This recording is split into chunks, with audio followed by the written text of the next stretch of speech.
I think we can start now. Good evening, everyone, or rather good afternoon. My name is Anu Rao, and I'm the membership director at ISM New Jersey. And on the work front, I handle business development at the Indotronics Avani Group. On behalf of ISM New Jersey, I'm absolutely delighted to have with us today a LinkedIn, personal branding, and sales expert. Please help me welcome Sandra Long from Post Road Consulting LLC in Westport, Connecticut. Sandra is the author of the best-selling book, LinkedIn for Personal Branding, The Ultimate Guide. Now, the next thing I'm going to share about her is one of my favorite parts because I love TED Talks. She also did the first ever TEDx talk about LinkedIn in May 2019. Her talk is called LinkedIn Community, a superpower hiding in plain sight. You can access that on YouTube. Sandra Long loves to speak and teach. She has spoken at many leading companies, universities, and conferences. A very warm welcome to Sandra Long. I'm so delighted to be here with you today. Thank you, Sandra. So I'd love to jump right in because there are so many questions I want to ask you, and I'm sure the audience would too. So my very first question to you, Sandra, is when and why did you start using LinkedIn? Well, I started using LinkedIn very early. I started in 2005, which was the very beginning of the platform. And in fact, I think the surprising part, most people started their social media journey on Facebook and then came into LinkedIn. I was the opposite of that. And I wasn't comfortable going to Facebook for many years. So my comfort level was just built basically on LinkedIn as far as my social media experience. So, and I came on, I think in the very beginning, I'm sure it was more of a career thought, thinking about my opportunities. But I quickly learned that I could learn about people as part of my selling and my business development. I could learn where they worked, where they went to school, what they were, what was important about them. And it helped me with a lot. Thank you, Sandra. In fact, I'm also one of those people who first started on Facebook and then moved to LinkedIn. I did not know the power of LinkedIn, so I'm excited to hear.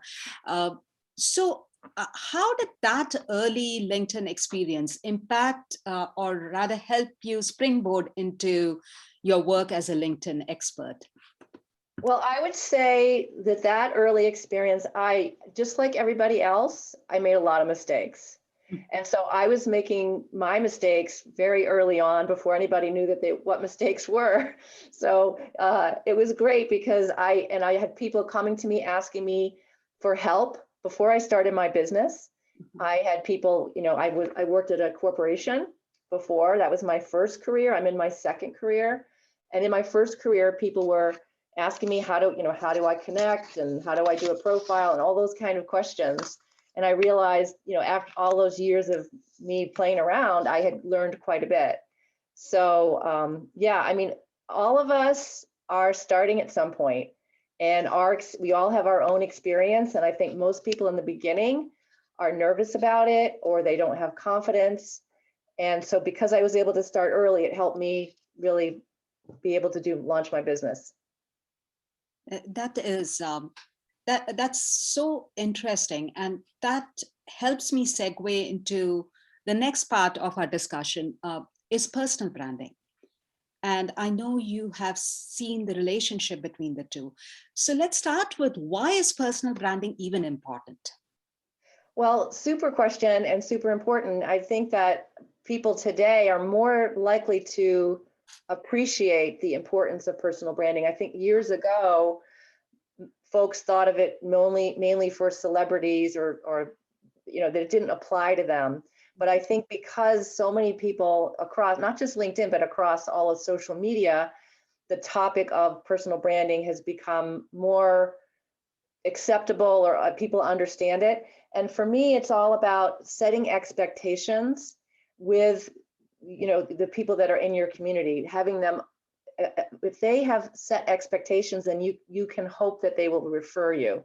And when people, anytime someone mentions your name, oftentimes today, they're going to be looking you up online, and that means looking at you on LinkedIn, especially with the community here today. The folks here, this is a professional community, and that's where they're more likely to look you up on LinkedIn than they are to find you on Instagram or elsewhere, right? So, and for me, I was drawn to the idea, I was very excited about combining the concept of personal branding and LinkedIn. My first version of my book was in 2016, and no one had written about it. So I was very energized to be the first one to put the two together. And so I wrote the book, and then I just updated it this year with, a lot's changed, and it's very exciting to think about that. So, and now, again, I think it's more accepted and more understood. Yeah. As a biz dev professional myself, I almost feel it's invasive to, when I am approaching someone, I find it invasive to look up any other social profile of theirs apart from LinkedIn. Somehow LinkedIn seems appropriate. I will not go and look up Sandra Long Facebook unless you become my friend. So it becomes, I think, a very powerful tool for personal branding. But there are certain portions of the LinkedIn profile which are more powerful than others in conveying that brand. Can you help us understand that a bit?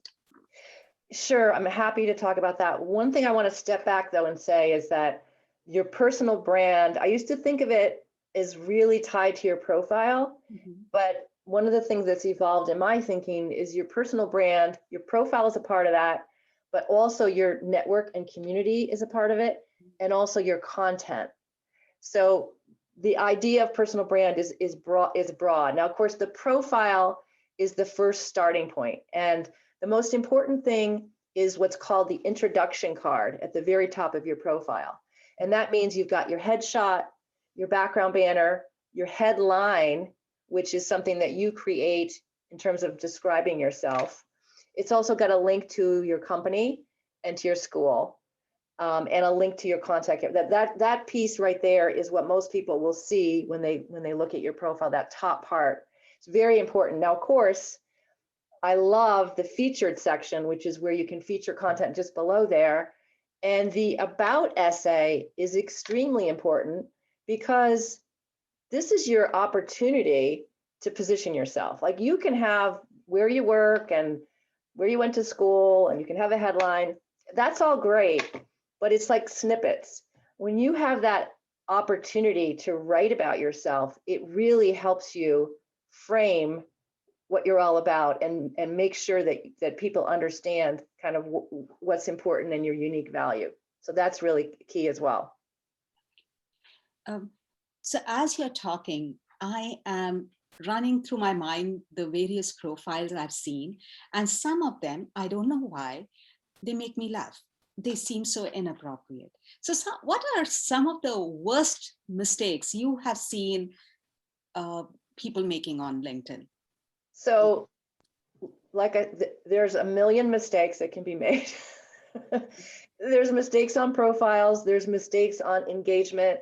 There's mistakes when people, as far as how people message. My worst pet peeve is when you connect with someone and they start pitching you. And we all see that. That is my worst thing. So there's just a million types of mistakes. But I would say from a profile perspective, one of the classics has always been not having a headshot. That's a key mistake.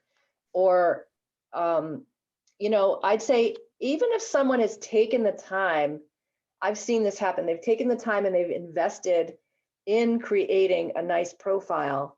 And then they sit back and they'll say, well, why doesn't this work for me? Well, it's called what I call a missed opportunity. They haven't gone and engaged. They haven't connected with people strategically.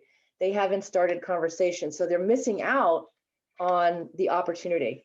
So, so the missed opportunity can either be that profile that looks like a skeleton, there's nothing there. You've seen that, that's a missed opportunity. Or a profile that's complete where the engagement is off. So I want to just dig in a little further in the headshot. I see some people having professional headshots, maybe a jacket, maybe and others go a little more fancy, maybe a party dress. Is there any thing that is considered inappropriate for for LinkedIn? Well, first, I always recommend that you want to have your head and shoulders, not your body. Mm-hmm. I always recommend you have a smile, right? Because and there's some people don't smile on their picture. I mean, if you can smile, some people just they don't want to smile, but if you can, I really recommend smiling. And I would say, as far as attire, that's something that's evolved over these last 5 years. Back in 2016, I would have said you definitely need that suit and tie for a man, right? But nowadays, it really depends on your industry, and the world has gotten a lot more casual. There's plenty of people that are, that are their industry, who they work with, they don't require that suit and tie. So that's changed as far as my advice. That is useful because I do think that is the first thing people see about you. And the other part I wanted to ask, you talked about engagement. Now, can you dig in a little deeper on that? What do you exactly mean by engagement? Okay, that's a great question. So engagement, there's a lot of aspects of engagement. So there's one-to-one engagement, which is using the message platform, which is built into LinkedIn, where you can message people. That's one kind of engagement, a personal one-to-one. The other engagement has to do with content. So it could be that you are liking and commenting. I always tell people you don't have to be the one who posts every day. Don't feel the pressure. I'm not going to be visible unless I'm posting all the time. I mean, it's great if you post, but honestly, I feel that the engagement is more, if you're only going to do one thing, I'm going to post every day, or I'm going to engage with other people's posts, and you can only do one thing, I would say engage. That is great advice, Sandra. Honestly, although I love LinkedIn, I haven't ever thought about the engagement part. I do it accidentally, but I'm going to be more conscious about that now. I mean, think about it. When you go to post something, and let's just say I've had people to start posting, and then they're wondering, well, why am I not getting engagement? Well, because if you don't engage, you're not building your relationships.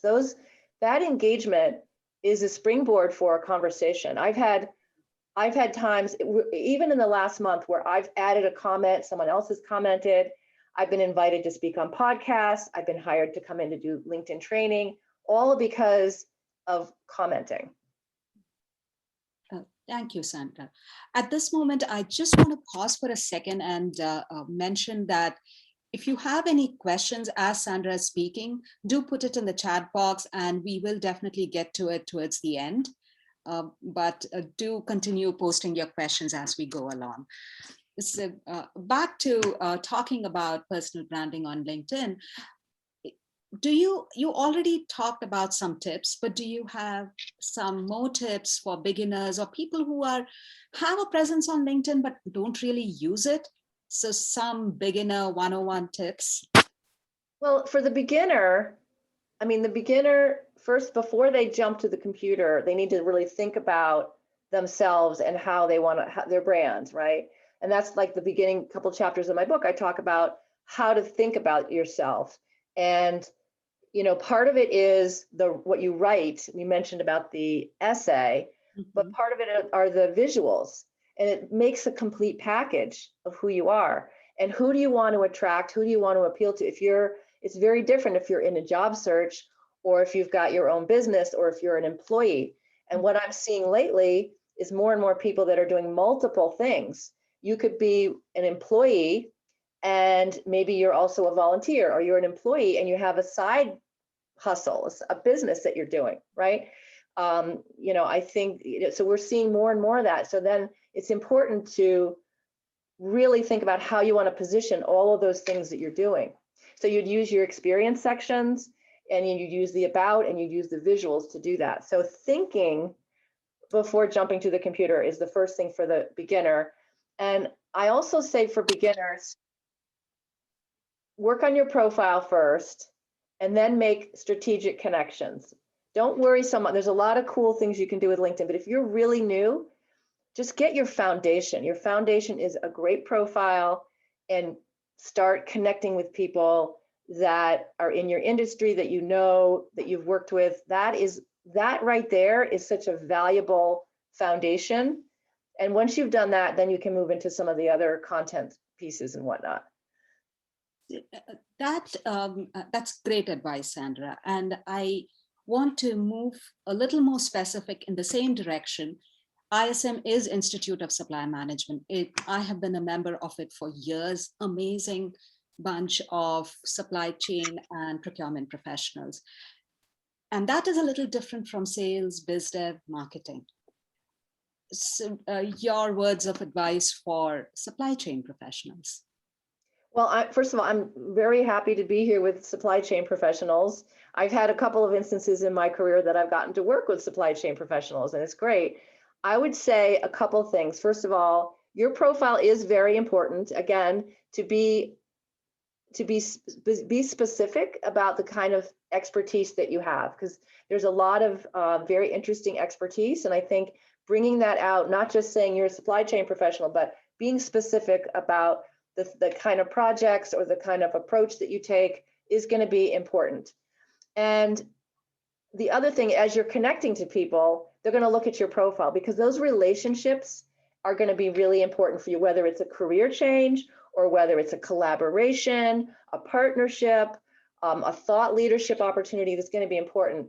Now, I did look it up, and the ISM page has 58,000 followers. So the main ISM page. So I would follow the page, because then you'll start getting content from ISM. And you can start, that's a really easy way for you to look like an expert, because they're producing content. And I wouldn't say this for everything they produce, but anything that you think is relevant to you, you can add your insightful comment to obviously leading industry association and bring your perspective. And guess what? Your network will see your take on things, like making it really insightful. There's also a group, a LinkedIn group that has over 12,000 members. And so for networking, so the first one on the page is for visibility. And the group, I would join the group for networking. And I would join the group, and then I would, you can look at the members. These are people you can connect with, right? You can message them, but I would start by looking them over and connecting with them. So lots of things you can do. I think it's great for every functional area. And the other thing is, you're also be connecting with people in your own company, because in supply chain, you have a lot of connections within the company that you work in. So it's important for you to connect not just with your industry, but all the other colleagues from your company. And I'm a big believer that you support them. And my philosophy is, and I talk about it in the book, is be the friend first. If you see a colleague, maybe they're in finance or they're in operations, and they're posting something, or they've gotten promoted or whatever it might be, put a nice comment and be that friend first within your company. I love that you touched upon how to interact in a group, because that has been, I join a group and then I don't know what to do about it. And I'm sure others who are listening in have the same question, and I'm glad you touched upon that. Well, if I could add, LinkedIn groups used to be a better feature.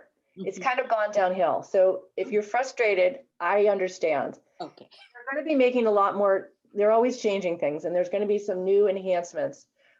So I don't really recommend spending a lot of time in groups, because it's probably not worth your time. However, there are certain reasons why it would make sense for you guys to join the ISM group. Number one, by being in the group, more people can find you.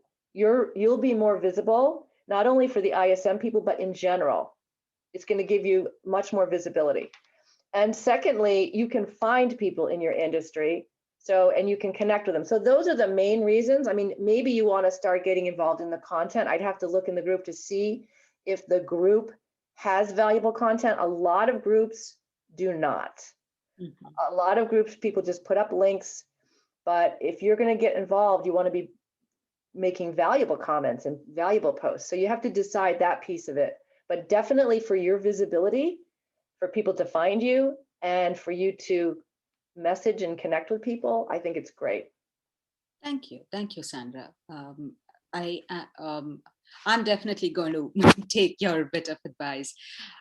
So I'm going to take a step sideways because this is Meet the Author series. We are here to discuss your book. Why did you initially write this book on LinkedIn and personal branding? Well, I mean, I wrote it because I believe strongly in that whole idea of combining the personal branding and LinkedIn. I mean, there were books on personal branding and books on LinkedIn, and I wanted to bring that together. I wrote about content all the way back then, and I don't remember that anyone had done that. There were a lot of profile books, and I felt an urgency. I want to get it out, and because I just felt, it was important. And so I've been thrilled because I've met people from around the world. People connect with me on LinkedIn or either from my book or from my TEDx. And it's just been so thrilling for me to get these messages and yeah, it's been fun. I like your use of the word urgency. That's when you get your best work out, when you feel that need, no, the time is now. Going further into your book, I loved the imagery on your book. I was going over the reviews on Amazon and on Barnes and Noble. People have wonderful things to say. And the visual right up front of a bunch of blue fishes and an orange fish going in the opposite direction. What is your... Yes, I'll show it to you so in case if someone hasn't seen it. So people say, why is there a fish? Why is this fish? And you describe it perfectly. But think about it this way. All these supply chain people kind of look the same, right? If you haven't thought through your brand, if you haven't thought through what's unique about you, your approach, your expertise, then you're just like the blue fish. But by thinking it through, I want you to be the orange fish. I want you to be unique and be special and be noticed. So that's why the fish. Thank you. I know you originally wrote this book in 2016 and you were a pioneer at that time. What prompted you to come up with an updated version? Well, I felt an urgency there too. I think so much has changed, and I'd say in a couple different categories. First of all, personal branding has changed, believe it or not. I mean, I think the attitudes, things have become more casual, things have become more authentic and raw. People are questioning now, oh, is that too personal? And people are saying on LinkedIn, saying, is that like Facebook? There's all these kind of things, right? Which I don't remember from 2016. So the idea of personal branding has evolved. And so that was important to me. And even my opinions have changed. Like the attire that I mentioned has changed. My opinions on emojis has changed a little bit, right? The various opinions have changed. Then LinkedIn has changed. So there's all these new features. And so my book, which just came out, has all the latest and greatest, all the different content options. I added 6 chapters on content. It wasn't just like, this is the type of content, but giving advice about how to take advantage of all the different things, whether it's video, the documents, the polls, the articles with it. And the other thing that I am so proud of one thing of my book, and that is that in every section, I use examples of real people. It's not theory. I have real people, what they achieved with articles, what they achieved with, examples of posts, examples of profiles, that to me was important so that people could really figure out, it helps people to help when they're thinking about themselves, if they see other people's examples. Yes, definitely. I mean, I've learned from some really good profiles and so true. You touched a little bit on some of the new LinkedIn features, and I see it too. Before I ask you to elaborate on that, curious about the emoji part. Uh, what's your take on the use of emojis on status updates and the like? Okay. Okay. So, actually, emojis are something that you can see on posts and you can see it on profiles. And I would say to you, a year ago, if you asked me about emojis, I wasn't crazy about emojis in general. But now I do use them. I use them sparingly. I think if somebody overdoes it with emojis, I think it looks kind of juvenile, actually, personally. But I think sparingly, it adds color, it adds interest, and I think it's effective.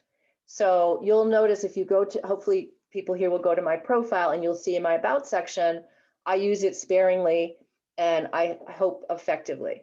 And on my posts is the same thing. I think the color and the images are good to use. So I've changed my thinking. And it's really funny. I get hired by a lot of companies to come in and train the employees. I'll do teams or entire companies.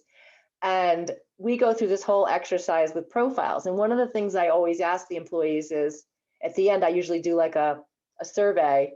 And one of the things I ask them, what is your opinion on emojis? Because when I teach in the programs, I give my lessons and they do the work, but there is personal preference. So I ask the question, what do you think about emojis? And I'd say maybe 15 to 20% of people say no go on emojis, which is what I was a year ago. Mm-hmm. So then I tell them the story. I say, well, that's great. That's how I was, but I changed. Just, you don't have to change, but that's what happened to me. So things change. It is actually interesting when I talk to my son, who's a teenager, he feels that us older folks seem to use emojis more. Oh, really? That's so funny. I mean, I am like, so maybe there is a circle happening there, people going back to no emojis. I think the millennials are great with emoji. I think maybe that's it. The millennial generation very much on the emojis. We should do a study on that, don't you think? I think so. But I am very excited to ask you the next question, because I've not had time to delve into it, but I see so much of new stuff on LinkedIn, like the story section, the poll section. Would really appreciate it if you could kind of give us an overview of some of the latest and greatest on LinkedIn. Okay, so the most amazing thing is that LinkedIn is changing all the time. It's 100% what I do. I'm not a Facebook expert. I'm not a blogger. I link LinkedIn. And what I keep up with this every single day, trying to keep track of it all. I have experts from around the world that do what I do. And we share when we see things, because it's not always like clear what's happening. And I have a little group of us, we share from around the world what's happening so that I can be first. And so I would say there's a big category of wonderful features that have come out during the last year, during the pandemic, that are very much mind-blowing. And then there's another group of features that have just been introduced or announced in the last 3 weeks that are also mind-blowing. So starting with what's come out in the last year, the biggest things are the feature, to me, is number one. It's got to be my favorite profile feature, and it just came out last year. I want to say end of the summer, and it's just the most amazing, and you really want to think about how to use that effectively. So that featured section, and some people love stories. If you are an Insta person, Insta gal, Insta guy, like you're from Instagram, you're probably going to love the stories, right? And as you know, I'm not native Instagram, so I've done stories, but I'm not as riveted by them. I do love the polls. I love that feature. I think it's fantastic. I love that we can now, the about section is now longer. Used to be 2,000 characters. Now it's 2,600. The headline is longer, which is great. Now there's the name pronunciation. All of these things came out in the last year. Now, the most amazing stuff, I just put I do an email newsletter once a month telling my subscribers, these are the new features. And I just put it out a couple days ago about all the things that are happening. So we're going to be getting, and some of you may have it, but it's just in the beginning of rolling out, a cover video where your headshot is. You'll be able to make a 20-second, or actually they're 20 or 30-second, I've heard different things, video that you can introduce yourself, right? So that short video is going to be fantastic. There's also going to be something called a creator mode. So if you are doing a lot of posting, you can reposition your profile to be, for getting followers, for picking out your hashtags, for featuring your content even more prominently. And they're also being able, if you're doing LinkedIn Lives, to be able to show that live video in your background banner. This is like really pretty big stuff. And most of you probably have heard about Clubhouse being an audio app, and LinkedIn is working on functionality to bring audio capabilities to LinkedIn. So, wow, right? Like this is all newly announced, and I didn't even name everything. That's just off the top of my head that we can expect to see. So I feel like it's my job to keep up with this because I have clients and readers that and people that I speak to, like this group. I keep up with that 100% of the time. It's a wild ride because it's always changing. I'm looking forward to that video excerpt because I know that there has been a trend towards, because we are not able to meet in person, people are putting short video clips in their emails just to introduce, just to give that personal touch, because you never know, someone could have put an old picture of them looking, I don't know, but then that connection can be made only. So I'm looking forward to that. And how you touched briefly on hashtags, your opinion on them, how much, how useful are they? All right, well, hashtags are extremely useful. And so it's funny, I just did a class on this yesterday with my community. So basically, I mean, first of all, the hashtag helps you to find content, and it also helps for you to be found, your content to be found. Mm-hmm. So it is very important, and LinkedIn is putting more and more emphasis on hashtags. So you would use hashtags in your posts, in your articles, and even all the different types of content. The one tip I'll give you is that don't use hashtags on LinkedIn the way you would on Instagram. On Instagram, you can put 30 hashtags, but if you did that on LinkedIn, that's considered spam. Oh. So you really want to keep your hashtags very strategic and limited to, say, 3, 4, 5 of them. Mm-hmm. I mean, 3 is probably ideal, just to be very tight. Mm-hmm. And you will have more visibility to what you're doing by doing that. And, they've made it so, and with this new creator mode, it's going to be even more emphasis on hashtags. It's going to only be more and more emphasis. Okay. You touched upon the feature section a little bit, and you said that's one of the new features. Can you, how is it different from the two-liner information that we have?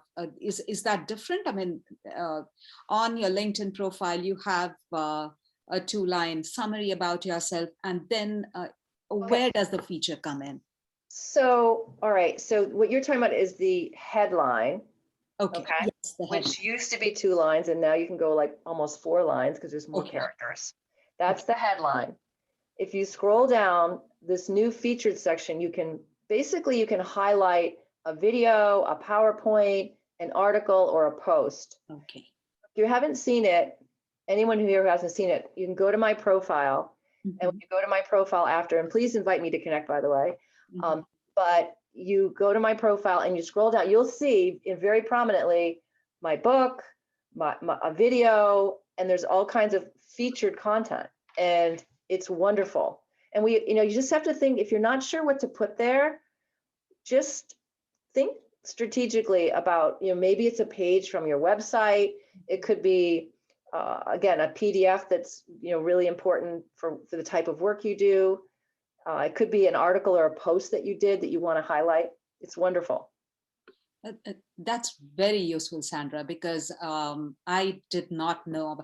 I had vaguely seen it, not paid attention to it, but I'm glad you brought my attention to it. And I'm sure many of us will hopefully use it after this. With that, seeing that even in just a conversation, I'm learning so much. I know that you do classes for groups and companies. What does that consist of? What's the structure? Is there something that will be useful for us to know for future? Well, so, I do all kinds of different events. So I speak at conferences, or I speak at summits. I speak for associations. I speak at companies. It could be a keynote at a kickoff meet. It could be a sales kickoff. It could be a company departmental meeting. I also work with a lot of companies where they have me work with a particular department. And, it could be, like a department. Sometimes with a smaller business, I work with the entire company. And we basically help the employees to brand themselves as not only it's the personal brand, but even bring in some touches of the company brand. Because what happens is, if the company has hired these various people, the profiles often are dated. They might look like a resume from 10 years ago. And so what we do is help the company and because their employees, think about it, that should be an important part of the brand. Like, it used to be thinking, well, it's the logo, is our brand is a logo. But when you think about the fact that those employees are representing your company online, why, the savvy companies want to help their employees look good online, right? Those employees are out speaking, they're selling, they're engaging with partners and vendors. And so that's what we do. We do a lot of work on profiles and branding of employees. And then I may also do sales training, hiring manager training. So companies that are having trouble hiring, we help them to use LinkedIn in different ways to improve and speed up the hiring process. So lots of different things, and it's so fun. I really am grateful. Sounds like your book. I have read excerpts of it, and I found it very useful because, as I mentioned before, I find LinkedIn a very powerful tool. So, if a person wants to read more, where can they find your book? And yeah, well, I'd love that. So it's on Amazon. That's the best probably for most people. It's also Barnes and Noble and elsewhere, but Amazon is where most people get it. And you just put in LinkedIn and it will be right at the top, or you could put LinkedIn Sandra Long if you want, or LinkedIn for personal branding. Also, if you come to my LinkedIn profile, and in order to find me there, you're going to put in Sandra Long. Probably you might need to put New York in, only because there's like 500 Sandra Longs. You might just get me, Sandra Long, but if not, add in New York and that will help. And then when you get to my profile, you go down to the featured section and there's my book. You can click there, and right from there is my book. That is definitely useful. This, your Sandra Long story reminded me of myself. There are like a billion Anu Raos. And see, I always tell people, I'll find you. Because it's so much harder for them to find me. But how can they, if someone wants to email you, just ask you a further question, what is the best way to reach you? Sure. Well, LinkedIn again, you can email me, but LinkedIn is probably the best place to find me. And you can, once you connect with me, which let me also say this, I have the follow button there. So if you want to connect, you're going to click the more button and then connect. So it's more and then connect. And then you can send me messages from there. Also, if you want to be on my email list, a lot of people like it because I do share about all the new features. Every month you get a list of all the new features. So you would just send me a note on LinkedIn and I'll add you. That's fine. So I do have a bunch of questions, Sandra, but before I jump into them, I had one more thing that I wanted to ask you, and that is, uh, right now I know LinkedIn has a billion different levels. You know, you sales and marketing and recruit. So here we are talking about the basic unpaid profile on LinkedIn, right? Yeah. Okay. And does that still give people the, how many messages can you still send people? Because I know that the basic LinkedIn has a cap now. Well, no, there's no, I mean, no, there's not a cap. It Oh, basically, the difference is this. So from, for messaging, if you're connected, first level connected, you can send as many messages as you want. okay. The people you can't send messages to are people you're not connected to. Okay. But there are workarounds, Okay. right? There's workarounds to a lot of things. Like you could go into the group and message them from the group as one example. Oh, so you mean that if Sandra and Anu are not connected, but we both belong to ISM New Jersey group, through the group, I can reach out Yes. to Sandra. A lot of people don't know that, I but don't. Great Yeah. input. yeah. But I mean, that is a feature. But honestly, I'll say to people, I would still want to connect with that person. Like I would much rather be connected, and then it's just an easier thing to do, and it's this way to start a relationship anyway, and then message. Okay. And I always want to send a personal note when you invite someone. So yeah, I mean, there's a lot of different features and functionality between the premium and the free, but free you can message for free as long as you're connected, and that's the best way to go about it. Once you get into premium, you can do other things. There's a lot of other comparisons between them, and people ask me all the time. I mean, all the content features are free. Like everything I talked about with content is free. All those profile features are free, right? The difference really is in the messaging. The searching is a little bit different. Get more search capability. And who's viewed your profile? You still get that for free, the last 5 people that have viewed your profile. So you get that for free, but if you're on premium, you get like 90 days. So there's a whole bunch of differences. So, that's good to know, because sometimes it might be worth my money upgrading, but not necessarily. For most purposes, it's not needed. Well, it depends on the person. I mean, it depends on their goals. I see a lot of people that upgrade, have no idea why they upgraded, or they tell me they upgraded, and I ask them why, and what they tell me is something that they could do for free. So people are confused. So just look at the chart. Like you just have to look at the chart to see what are the features and do I need that feature before you sign up. Thank you. Thank you so much, Sandra. So the first question is from Deborah. Deborah is one of our ex-presidents of ISM New Jersey. And she asks, how often should you update your LinkedIn profile picture? Your profile picture? I think you should update it pretty regularly. And I mean, if you look differently, you need to update it. Like if now you wear glasses, now your hair is completely different. If you look different, because people won't know you. And also, if it's been a while, we all age. And if I see many people that have pictures of them in their 20s and they're in their 40s or 50s. So I think it's good to keep it current. Thank you for that. The next question is from Samir. Samir is the CEO of the company I work for, Indotronic Savani Group. He's the founder, and I'm so glad he joined us. He asks, and he loves LinkedIn too. He's awesome on LinkedIn. So his question is, what are 2 or 3 top tips for improving an engagement? For improving engagement. Okay. I would say one of the things that one of my top tips is, I mentioned already about commenting. It's very important to comment, on relevant posts.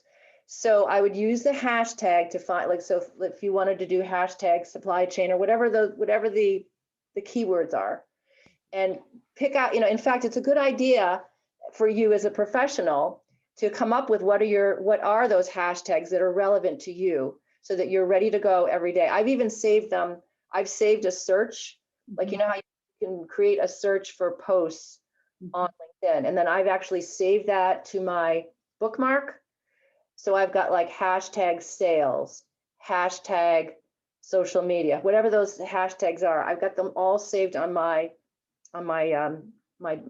browser.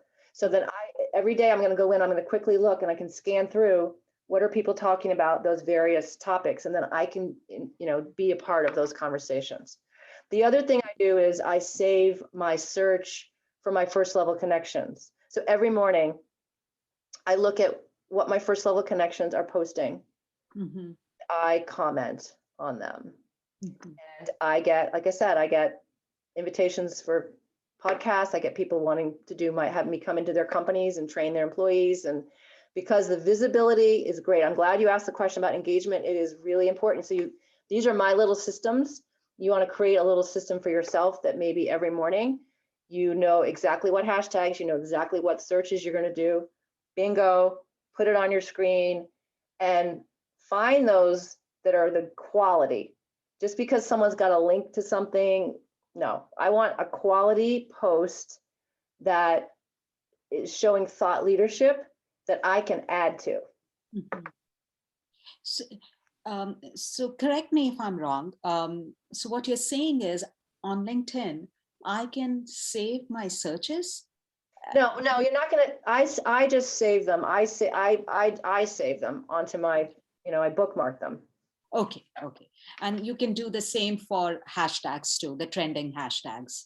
Well, yeah, I mean, and LinkedIn gives you that, so you can, you get that. You pick your own hashtags. Okay. That's right there on your page. Oh, Yeah. okay. Yeah. Thank you, Sandra. I thought I knew LinkedIn. The next question is from Tiffany. And Tiffany says, how do you manage a dual career? I am a supply chain manager and a licensed realtor. I'd like to engage as both. This is an awesome question because I think many of us do two roles.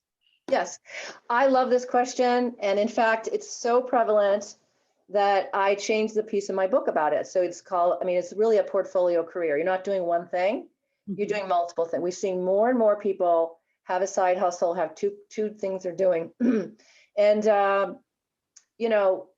so I actually featured someone in my book about this. So the way I would suggest you do it is you're going to have two experience sections. One is your supply chain experience. One is your real estate experience, right? Each of those are separate companies, two different experience sections. Then the magic is in how do you position your headline and your about essay, because this is where you've got to make sense for people.